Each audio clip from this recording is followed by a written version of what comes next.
When should you buy your first house? आज इस video में ये आपको मैं बताने वाला हूँ, क्योंकि अक्सर लोग मुझसे पूछते हैं कब हमें खरीदनी चाहिए प्रॉपर्टी, कब सही समय है। आज यही सही समय मैं आपको बताने वाला हूँ। ऐसे कौन कौन से फैक्टर जो आपको प्रॉपर्टी बाइंग करने से पहले, अपना ड्रीम होम बाय करने से पहले कंसीडर करने चाहिए थे, वो भी आपको बताऊंगा। क्या आपका बजट प्रॉपर्टी बाय करने के लिए होना चाहिए, ये भी आज मैं आपको बताऊंगा। और किस तरह से आप अपनी प्रॉपर्टी को फाइनेंस कराएं, उसके एडवांटेजेस और डिसएडवांटेजेस, ये भी आज इस वीडियो में आपको बताने वाला हूँ। लोन फाइनेंसिंग के ड्रॉबैक्स और एडवांटेजेस, ये भी इस वीडियो में आपको बताने वाला हूँ। तो चलिए शुरू करते हैं और आपको वीडियो में इम्पॉर्टेंट एस्पेक्ट्स जो प्रॉपर्टी बाइंग से रिलेटेड है, कब आपको घर खरीदना चाहिए, इससे या इससे रिलेटेड डिफरेंट चीज़ें, ये सब आपको मैं बताने वाला हूँ। अगर वीडियो पसंद आए तो लाइक कमेंट शेयर करना ना भूलें, और फ्यूचर में और रेगुलर ऐसे इन्फॉर्मेटिव वीडियोस देखने के लिए इसे सब्सक्राइब ज़रूर करें। तो चलिए शुरू करते हैं। नमस्कार, मैं हूं प्रदीप मिश्रा। प्रॉपर्टी मिश्रा शो में आपका स्वागत है। यहाँ हम आपको प्रॉपर्टी और प्रॉपर्टी मार्केट की हकीकत बताते हैं। नो बकवास, डायरेक्ट काम की बात। चलिए शुरू करते हैं। इससे पहले कि मैं आज का वीडियो शुरू करूं, आपकी जानकारी के लिए बता दूं, इसमें कुछ एक्सक्लूजन्स हैं। ये उनके लिए है जो सेल्फ फंडिंग या बैंक फाइनेंस से प्रॉपर्टी खरीदना चाह रहे हैं। यहाँ पर अगर आपको प्रॉपर्टी बेचकर कहीं से फंड रिलीज हो रहे हैं, मतलब रेवेन्यू या फंड कहीं आपको प्रॉपर्टी सेल से जनरेट हो रहा है, आप तब प्रॉपर्टी खरीद रहे हैं, तो शायद ये वीडियो आपको सही कंक्रीट इन्फॉर्मेशन, आपके मतलब का, आपके फाइनेंसेस को मैनेज करने का ना दे पाए। दूसरी कंडीशन, अगर आप शॉर्ट टर्म इन्वेस्टमेंट के लिए देख रहे हैं या रैपिड रिटर्न आप चाहते हैं कि इन्वेस्टमेंट पे आपको शॉर्ट टर्म में मिल जाए, तो भी शायद आपके मतलब का ये वीडियो ना हो। तीसरी चीज़, अगर आप ये देख रहे हैं कि आप एक सेल्फ सीजन्ड इन्वेस्टर है, आपको सब कुछ पता है, आपको कुछ जानने की ज़रूरत नहीं है, तो भी ये वीडियो आपके काम का नहीं है। और साथ में अगर आप बहुत हाई रिस्क एपिटाइट है आपके अंदर, और रिस्क टॉलरेंस की कैपेसिटी बहुत ज़्यादा आपको लगता है आपके अंदर है, तो भी ये वीडियो आपके काम का नहीं है। इन कंडीशन के सिवाय एक आम आदमी किस तरह से प्रॉपर्टी खरीदना चाहिए, उसे क्या करना चाहिए, ये इस वीडियो में आज मैं आपको बताने वाला हूँ। तो चलिए अब आगे बढ़ते हैं। क्या आप वाकई में एक नया घर खरीदने की सोच रहे हैं? अगर आप सोच रहे हैं तो budget, time, down payment, loan option, repayment terms, property registered RERA के अंदर है या नहीं, ये बहुत सारे टर्म्स आपको बिल्कुल ध्यान में रखने हैं। मतलब आपके planning to buy a house के अंदर आपको हमेशा ये चीज़ें खुद अपने आप से पूछनी है। जब आप अपने आप से पूछते हैं तो आपका सबसे पहला क्वेश्चन आता है, what is your budget? Is it right time to buy your house? What is the down payment amount? क्या लोन के ऑप्शंस हैं? क्या रीपेमेंट टर्म्स हैं? क्या प्रॉपर्टी रेरा के अंदर रजिस्टर्ड है या नहीं? क्या वो प्री लॉन्च है? आसपास का इंफ्रास्ट्रक्चर कैसा है? फ्यूचर मास्टर प्लान के हिसाब से कब तक डेवलपमेंट होने वाली है? ये सारे फैक्टर्स आपको प्रॉपर्टी खरीदने टाइम सही ढंग से समझकर ही प्रॉपर्टी को एक बजट फाइनल करना है, तब आप एक घर का बजट प्लान कर पाते हैं। लोन ऑप्शन, डाउन पेमेंट या कोई और भी बहुत सारे क्वेश्चंस आपके दिमाग में आते हैं। तो सबसे इम्पोर्टेंट क्वेश्चन है कि क्या बजट है आपकी प्रॉपर्टी का। तो सबसे पहले इसे हमें 5, 20 और 40 के फॉर्मूला के ऊपर बनाना चाहिए। तो क्या है 5, 20 और 40 का फॉर्मूला, ये समझते हैं। सबसे पहले समझिए कि कॉस्ट ऑफ जो आपका मकान है वो कहीं भी हद तक 5 टाइम्स जो आपकी एनुअल इनकम है उससे ज़्यादा नहीं होना चाहिए। अगर आप एक प्रॉपर्टी खरीद रहे हैं, फर्स्ट प्रॉपर्टी की बात कर रहा हूँ मैं, अगर आप सेकंड, थर्ड प्रॉपर्टी खरीद रहे हैं तो इसमें कैलकुलेशंस चेंज हो जाती है। पीछे एक्सक्लूजन्स मैंने ऑलरेडी आपको बता दिए थे कि उन लोगों के मतलब का शायद ये वीडियो ना हो जो खुद अपने आप को बहुत समझदार समझते हैं या उनके कहीं प्रॉपर्टी सेल से उनकी इनकम हुई है। क्योंकि ये फाइनेंसेस को मैनेज करने के लिए मैंने आपको बताया कि आपको कैसे करना चाहिए। मतलब आपकी जो फैमिली इनकम है उससे 5 गुना तक ही आप प्रॉपर्टी खरीदें। अब बात करते हैं 20 की। जी हाँ, अगर आप लोन ले रहे हैं प्रॉपर्टी खरीदते टाइम, तो आपका लोन टेन्योर 20 साल से ऊपर नहीं होना चाहिए। ये एक इम्पॉर्टेंट चीज़ है। अब बात आती है 520 के बाद 40 की। मतलब 40 क्या है? जी हाँ, 40 मतलब 40% आपका टोटल जो इनकम है उससे ज़्यादा आपकी ईएमआई नहीं जानी चाहिए। मतलब आपकी जो टोटल इनकम है उसका मैक्सिमम ईएमआई मंथली अमाउंट 40% से ऊपर नहीं होना चाहिए। चलिए मैं आपको एग्जांपल देके समझाता हूँ। मान लीजिए आपकी फैमिली इनकम 20 लाख की है। मैं ये इंडिविजुअल इनकम की बात नहीं कर रहा हूँ, फैमिली इनकम की बात कर रहा हूँ। यहाँ ये पॉसिबल है कि आपका पैकेज 10 लाख का हो, आपके स्पाउस का पैकेज 10 लाख का हो, तो टोटल 20 लाख रुपीज़ आपकी फैमिली इनकम होगी। तो यहाँ 5 का रूल अप्लाई होता है। मतलब जो टोटल आपकी एनुअल इनकम है 20 लाख की, इसको मल्टीप्लाई करेंगे आप 5 से, तो इससे आपका बजट कितना होना चाहिए घर खरीदने के लिए ये सामने आता है। मतलब 20 इंटू 5 1 CR का आपका प्रॉपर्टी बाय करने का बजट होना चाहिए। नहीं समझ में आया? चलिए थोड़ा सा और समझाने की कोशिश करता हूँ।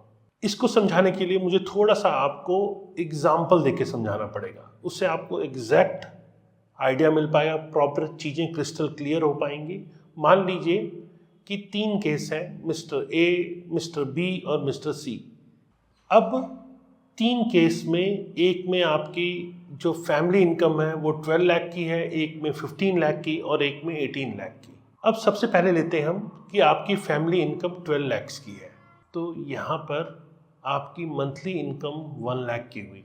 और अगर 15 लाख की है तो आपकी मंथली इनकम 1.25 लाख की है। और अगर 18 लाख आपकी फैमिली इनकम है तो आपकी मंथली इनकम यहाँ 1.5 लाख की है। अब मैंने आपको बोला कि क्या एग्जैक्ट हाउस की कॉस्ट होनी चाहिए। मतलब 5 टाइम्स आपको मल्टीप्लाई करना है। अगर 12 लाख रुपए आपकी फैमिली इनकम है तो 60 लाख की प्रॉपर्टी, 15 लाख है तो 75 लाख की प्रॉपर्टी आप बाय कर सकते हैं। और अगर 16 लाख रुपीज़ आपकी एनुअल इनकम है फैमिली की तो आप 90 लाख तक की प्रॉपर्टी बाय कर सकते हैं। अब समझते हैं कि अगर आपने उसमें लोन लेना है तो, क्योंकि ये मैंने जैसा बताया कि यहाँ पर आप लोन लेके भी प्रॉपर्टी में इन्वेस्ट कर सकते हैं। तो अगर आप लोन ले रहे हैं तो यहाँ आपको ये समझना पड़ेगा कि मैक्सिमम बैंक 20% मार्जिन मनी पर आपको 80% फाइनेंस करता है। मतलब 1 करोड़ की प्रॉपर्टी पे आपको 20 लाख रुपीज़ पास से देने पड़ते हैं, rest 80 lakh rupees bank finance करता है। तो यहाँ पर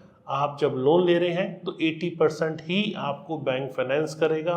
और कई केसेस में जहां बैंक थोड़ा रिजर्व होकर चलता है तो पॉसिबिलिटी होती है कि बैंक आपको 75% ही फाइनेंस करे, तो रेस्ट अमाउंट आपको डाउन पेमेंट देना है। यहाँ मैंने केस लिया है कि 20% जो है मार्जिन मनी आपको देकर बैंक लोन दे देगा। तो केस एक के केस में समझते हैं, जहाँ 12 लाख रुपए आपकी सालाना इनकम है तो 60 लाख की आप प्रॉपर्टी खरीद सकते हैं। तो इसको हम स्प्लिट करते हैं 20 और 80% में। 20% मार्जिन मनी जो आपने अपने पास से दिया, इसे सेल्फ फंडिंग कहेंगे, डाउन पेमेंट कहें, या कई बार लोग सिंपल लैंग्वेज में कैश पेमेंट कह देते हैं। कैश मतलब उनका कहने का होता है कि ये मार्जिन मनी हमारे पास है, ये हम अपने पास से दे रहे हैं। तो 20% मार्जिन मनी देने के बाद 80% बैंक फाइनेंस होगा। तो 12 लाख के केस में 80% मतलब 48 लाख आपका लोन अमाउंट होगा और 12 लाख मतलब 20% आपकी सेल्फ फंडिंग होगी जो आपको डाउन पेमेंट देके बैंक लोन मिलेगा। और दूसरे केस के अंदर 2080 में जब 15 लाख रुपीस आपका टोटल एनुअल इनकम है तो यहाँ आपको 15 लाख रुपीस पास से देने हैं और रेस्ट आपका 55 लाख रुपीस लोन होगा। और केस सी के अंदर 18 लाख रुपीस आपको पास से देने हैं और 72 लाख रुपीस का आपका लोन हो सकता है।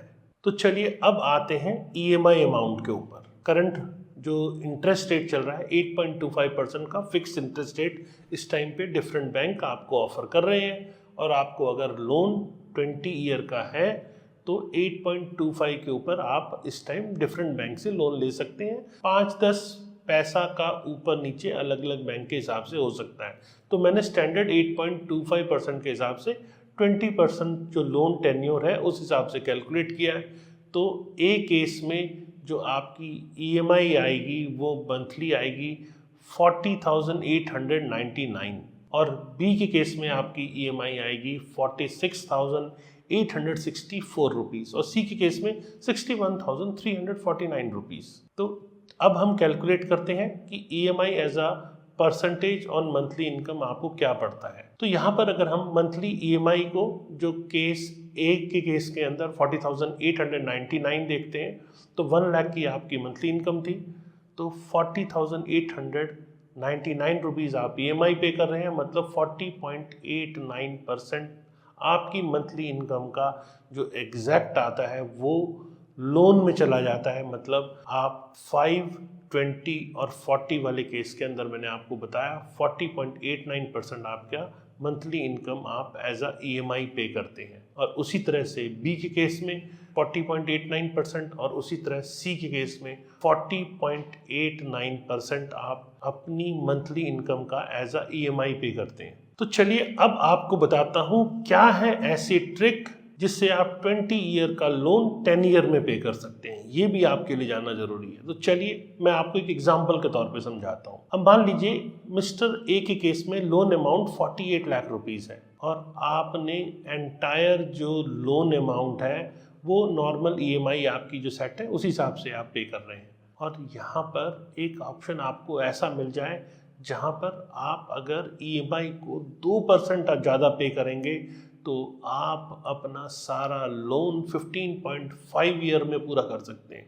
चलिए अब मैं आपको इसमें एक दूसरा एग्जांपल पे करता हूँ कि अगर आप 5% एक्स्ट्रा EMI देते हैं तो आप सारा लोन अपना 12.5 ईयर में ख़त्म कर सकते हैं। और अगर आप एक EMI एक्स्ट्रा पे करते हैं तो आप सारा लोन 10.5 ईयर में ख़त्म कर सकते हैं। तो चलिए अब मैं आपको एग्जाम्पल के तौर पे समझाता हूँ। मान लीजिए आप 10,000 रुपीज़ मंथली EMI पे कर रहे हैं, तो आपने एक साल में 1,20,000 पे किया। अब जब हम ईयर 2 में पहुँचते हैं तो हमने 1,20,000 डिवाइडेड बाय 12 जो 10,000 रुपीज़ आता था, जब हम उसे ऐड करते हैं तो 1,20,000 जो हमें सेकेंड ईयर पे करना था उसमें हमने एक EMI ऐड की जो कि 1,30,000 स्टैंड करता है। अब उसके बाद 1,30,000 रुपीज़ हमने ईयर 2 में पे अगर किया, उसको जब हम डिवाइड करते हैं 12 से, मतलब इक्वल मंथली इंस्टॉलमेंट से, जो कि हमें नेक्स्ट ईयर एक और ऐड करके पे करनी है। जैसा मैंने बताया कि हमारा सारा लोन 10.5 ईयर में ख़त्म हो सकता है, तो हमने 130 को जब डिवाइड किया 12 से तो यहाँ हमारा मंथली जो कैश फ्लो आया 10,833 आया। तो सेकेंड ईयर में हमने 1,20,000 की जगह 130 दिया और जब 130 डिवाइड बाय 12 करेंगे तो 10,833 आता है। तो उसको हमने 130 में ऐड किया तो हमारा अमाउंट आता है 1,40,833। मतलब थर्ड ईयर में हमने 1,40,833 दिया। इसी तरह से अगर हम हर साल जो अमाउंट ऐड करने के बाद हम इसको पे करते जाते हैं, मतलब 1 EMI एडिशनली ऐड कर देते हैं, तो आपका सारा लोन 10.5 ईयर में खत्म हो जाता है। तो अब हमारा नेक्स्ट क्वेश्चन जो आपको आंसर करना है वो है what could be the ideal time to buy your first house. जैसा कि जो आइडली टेन्योर होता है वो करीब करीब 20 ईयर लोन का होता है। और अगर हम देखें तो लोन लोग 30 ईयर का भी लेते हैं, ऐसा नहीं है कि सिर्फ 20 ईयर का ही लोन लेते हैं। लेकिन यहाँ पर मैं ये कहूँगा कि किस टाइम पे लोन लेना है ये इम्पोर्टेंट हो जाता है, या फाइनेंस के एंगल में या बैंक के एंगल में अगर आप देखें तो यहाँ एक बहुत इंपॉर्टेंट हो जाता है कि किस एज में आप लोन ले रहे हैं। अगर आप 40 ईयर्स तक की एज में आप लोन ले रहे हैं तो यहाँ बैंक आपको फाइनेंस करने में कंफर्टेबल हो जाता है। और अगर आप 30 ईयर की एज में ले रहे हैं तो बैंक 20 ईयर के लोन पे बैंक को लगता है कि 50 ईयर तक आप उसे रीपे कर देंगे, तो मतलब आप जब तक फिट हैं तब तक बैंक के लोन की रिकवरी भी हो जाएगी। और अगर आप 20 ईयर पे लोन लेते हैं तो बैंक सबसे ज़्यादा पॉजिटिव रहता है। बैंक को लगता है मेरे पैसे की रिकवरी हो जाएगी, क्योंकि अंत में आपने पैसा तो कहीं से लिया है। जब आप किसी से पैसा लेते हैं तो उसको अपनी रिकवरी की चिंता भी होती है। इसीलिए सिबिल स्कोर, क्रेडिट स्कोर, ये सब चीज़ें आपने अक्सर सुनी होंगी। तो यहाँ 20 ईयर्स की एज सबसे बेहतरीन एज है। अगर आपके पास सेल्फ फाइनेंस है, आप कहीं अच्छी जगह प्लेस हो चुके हैं, अच्छी जॉब लग चुकी है, तो आइडल टाइम आपके लिए 20 ईयर्स है। क्योंकि यहाँ बैंक भी फाइनेंस करते टाइम नहीं सोचता, बैंक भी ईगरली आपको फाइनेंस करता है, क्योंकि बैंक को लगता है कि 40 ईयर्स तक सारा लोन रीपे हो जाएगा। तो ये तो हुआ एक आइडियल एज, मतलब 20 से 40 इयर्स बैंक की नज़र में परफेक्ट टाइम है आपकी प्रॉपर्टी बाय करने का। अब समझते हैं इकोनॉमिक कंडीशन और मार्केट ट्रेंड को। इकोनॉमिक कंडीशन और मार्केट ट्रेंड की अगर हम बात करें तो फर्स्ट हाउस बाय करने का ये राइट टाइम है, मतलब बायर्स मार्केट के अंदर इस टाइम बहुत ज़्यादा बाय कर रहे हैं। हाउसिंग प्राइसेस बहुत ज़्यादा तेज़ी से आगे की तरफ बढ़ रहे हैं और इंटरेस्ट रेट भी इस टाइम फेवरेबल है, बहुत ज़्यादा इंटरेस्ट रेट भी नहीं है। 8.25 मतलब मैं तो कहूँगा सिंगल डिजिट तक का इंटरेस्ट रेट प्रॉपर्टी मार्केट के लिए फेवरेबल रहता है। तो गुड टाइम है, प्रॉपर्टी बाय कर सकते हैं और डिमांड भी बहुत ज़्यादा है, सप्लाई भी अब आनी शुरू हो गई है। तो हाई डिमांड के केस में प्राइस बढ़ते हैं, तो अभी सप्लाई की जो करंट प्रिवेलिंग सप्लाई है उस हिसाब से प्राइस बढ़ते हुए आगे दिख रहे हैं। लेकिन प्रोडक्ट वही बाय करें जो रिजनेबल प्राइस का हो, ओवर इन्फ्लेटेड प्राइस की प्रॉपर्टी बिल्कुल बाय ना करें। ऐसा नहीं है कि कोई भी डेवलपर कोई भी रेट की प्रॉपर्टी लेके आ रहा है और आप उसे बाय कर रहे हैं और आप कह रहे हैं राइट टाइम है तो हमें बाय कर लेना चाहिए। अगर एज पर मार्केट स्टैंडर्ड डेवलपर द्वारा प्रॉपर्टी के रेट्स निकाले गए हैं, मार्केट कंडीशंस को देखते हुए, डिमांड सप्लाई को देखते हुए, उस एरिया की डेवलपमेंट को देखते हुए, तो ये राइट टाइम है। और इन्फ्लेटेड प्राइस अगर है तो ये राइट टाइम नहीं है कि आप प्रॉपर्टी खरीदें। मतलब टाइम तो राइट है लेकिन शायद वो प्रॉपर्टी राइट नहीं हो सकती जिसे आपने खरीदनी है। तो इसके लिए आपको सोच समझ के ही खरीदारी करनी चाहिए। तो इसको मैं अगर आपको दूसरे शब्दों में कहूँ तो सही घर का चयन, सही रेट का चयन आपको हमेशा देख परख के करना चाहिए। इंटरेस्ट रेट ज़रूर फेवरेबल है, housing inventory, better opportunity, job market, ये सब फैक्टर्स हैं जो आपको इन्फॉर्म डिसीजन लेने में, प्रॉपर्टी मार्केट की एंट्री करने में हमेशा फ़ायदे का सौदा साबित होते हैं। क्योंकि प्रॉपर्टी मार्केट में एंट्री पॉइंट और एग्जिट पॉइंट दोनों इम्पॉर्टेंट होता है अगर पर्पस इन्वेस्टमेंट है। तो चलिए अब समझते हैं कैसे आपको अपना हाउस फाइनेंस करवाना है। यहाँ दो ऑप्शंस होते हैं, या तो आप प्रॉपर्टी खरीदने जा रहे हैं तो आप फुल डाउन पेमेंट करें, या आप प्रॉपर्टी को लोन लेकर बाय करें। लोन लेना मतलब प्रॉपर्टी को आपने 20% मार्जिन मनी देके 80% आपने बैंक फाइनेंस करा लिया। तो यहाँ कई बार लोग सेल्फ फंडिंग से 50 या 60, 70% तक भी करते हैं, जो बैलेंस मनी होता है उसको फाइनेंस कराते हैं। यहाँ इसका एक एडवांटेज है तो नेगेटिव साइड भी है। एडवांटेज क्या है? एडवांटेज ये है कि आपको सारी डाउन पेमेंट करने की ज़रूरत नहीं पड़ती है और जो कॉस्ट ऑफ द हाउस है वो एक्चुअल कैश फ्लो उसके लिए आपको मतलब बहुत ज़्यादा, जैसे आपने मार्जिन मनी पे कर दिया तो बाकी बैलेंस आपको लोन मिल गया, तो आप उस प्रॉपर्टी मार्केट में राइट टाइम पे एंटर करके आप प्रॉपर्टी एप्रिसिएशन को भी इंजॉय कर सकते हैं। क्योंकि जिस हिसाब से प्रॉपर्टी के अंदर रेट बढ़ रहे हैं, एप्रिसिएशन बहुत ज़्यादा लोगों को मिला है। पिछले 3 सालों में प्रॉपर्टी मार्केट ने बहुत अच्छा रिटर्न दिया है। तो यहाँ पर जिसने लोन लेके प्रॉपर्टी मार्केट में एंट्री कर ली, 20% मार्जिन मनी देके एंट्री कर ली, उसके लिए बहुत फ़ायदे का सौदा भी साबित होता है। अब समझते हैं क्या इसके अंदर नेगेटिव है, क्योंकि नेगेटिव एस्पेक्ट भी आपको समझना पड़ता है। तो इसका नेगेटिव एस्पेक्ट ये है कि जो भी आपके पास अमाउंट है वो कंप्लीटली ब्लॉक हो जाता है, क्योंकि एक बड़े टिकट साइज की प्रॉपर्टी होती है। स्टॉक मार्केट में तो आप शेयर खरीद लेते हैं लेकिन जब चाहे उसे बेच भी देते हैं। प्रॉपर्टी मार्केट में चूंकि इन्वेस्टमेंट बड़ी होती है और बहुत ज़्यादा इक्वली लिक्विडिटी नहीं होती, तो मेजर एक अमाउंट जो मेजर सेविंग है लाइफ का या इम्पॉर्टेंट जो आपकी कमिटमेंट है, फाइनेंशियल कमिटमेंट है, वो कहीं हद तक एक जगह ब्लॉक हो जाती है और एक सिंगल बड़ी इन्वेस्टमेंट के तौर पे हो जाती है। तो रियल एस्टेट चूंकि एक बड़ी सिंगल इन्वेस्टमेंट होती है, इसीलिए बहुत ज़्यादा लोग लेकर रिटेन करने पे विश्वास करते हैं। शॉर्ट टर्म लिक्विडिटी के लिए प्रॉपर्टी मार्केट नहीं बनी होती, लोग उसके लिए स्टॉक मार्केट में ट्रेड करते हैं। तो यहाँ एक बड़ी अमाउंट जब आपका लग जाता है और इजी लिक्विडिटी नहीं होती तो लंबे टाइम तक आप यहाँ बने रहते हैं।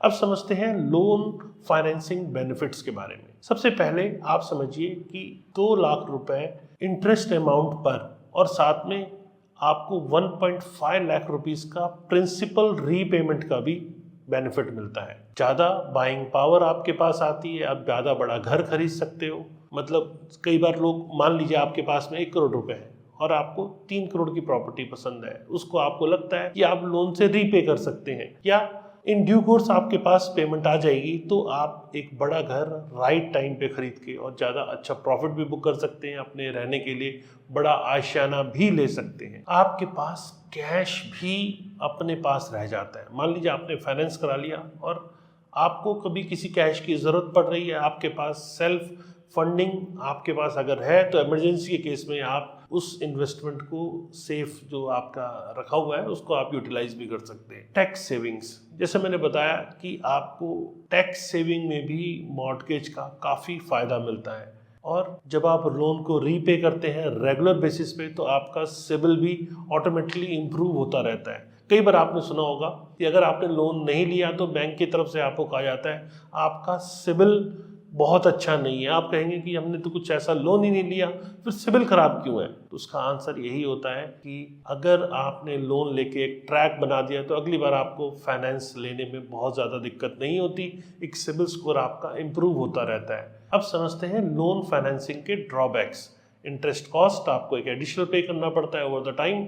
जो एक्चुअल कॉस्ट है, जैसे मान लीजिए आपने डाउन पेमेंट देके अपनी सेल्फ फंडिंग से प्रॉपर्टी ली तो वहाँ पे आपको कोई इंटरेस्ट कंपोनेंट नहीं देना पड़ता, लेकिन लोन के केस में इंटरेस्ट कंपोनेंट भी ऐड हो जाता है। मंथली पेमेंट, जब ये रेगुलर पेमेंट जाएगी तो कहीं हद तक आपका बजट भी इफेक्ट करता है। और इसमें एक रिस्क बड़ा तब हो जाता है कि जब आप रेगुलर पेमेंट्स नहीं करते या आपकी फाइनेंशियल पोजीशन बीच में खराब हो जाती है और आप लोन को रीपे नहीं कर पाते, तो उस समय पर आपको जो प्रॉपर्टी आपने खरीदी है, जो आशियाना आपने खरीदा है, उससे भी आपको हाथ धोना पड़ता है। क्या क्या वो पॉइंट्स हैं जो आपको घर खरीदने से पहले कंसिडर करने चाहिए? सबसे पहले जो प्रॉपर्टी आप खरीद रहे हैं वो रेरा रजिस्टर्ड हो और उसको रेरा की वेबसाइट पे जाके भी उसको ज़रूर चेक कर लें कि वाकई में रेरा रजिस्टर्ड है भी या नहीं। या रेरा सर्टिफिकेट से रेरा रजिस्ट्रेशन नंबर लेकर आप रेरा की वेबसाइट पे जाके वो सारी डिस्क्लोजर्स जो कि मैंडेटरी किए हुए रेरा ने, वो सब आप रेरा की वेबसाइट पे जाके वहाँ पे चेक कर सकते हैं। और आप रेडी टू मूव प्रॉपर्टी को भी देख सकते हैं। ये भी आपके लिए एक बेहतर विकल्प हो सकता है प्रॉपर्टी रिस्क फ्री बाइंग करने के लिए। लोकेशन एंड नेबरहुड, जब भी आप प्रॉपर्टी खरीदते हैं तो वहाँ की amenities, safety, future development, government planning मतलब फ्यूचर प्लानिंग, उस एरिया के मास्टर प्लान, सेक्टर रूट्स है, फिर सोशल इंफ्रास्ट्रक्चर, ये आप हमेशा देख लें। और साथ में स्ट्रक्चरल और लीगल चेक करना ना भूलें, क्योंकि प्रॉपर्टी को अगर आप लीगल स्टेटस उसका वेरीफाई कर लेते हैं तो काफ़ी हद तक प्रॉपर्टी आपकी सेफ एंड सिक्योर हो जाती है। और फिर प्रॉपर्टी खरीदने से पहले अपने फाइनेंस को एक बार इकट्ठा कर लें। अक्सर लोग कहीं बयाना करके आते हैं, प्रॉपर्टी का इनिशियल अमाउंट पे करके आते हैं सेलिंग का, क्योंकि अक्सर लोग कई बार प्रॉपर्टी उनकी बिकती है, कोई एग्रीमेंट कर लेता है उनकी प्रॉपर्टी का, तो उसी के बेस के ऊपर दूसरी प्रॉपर्टी खरीदने के लिए आगे बढ़ जाते हैं।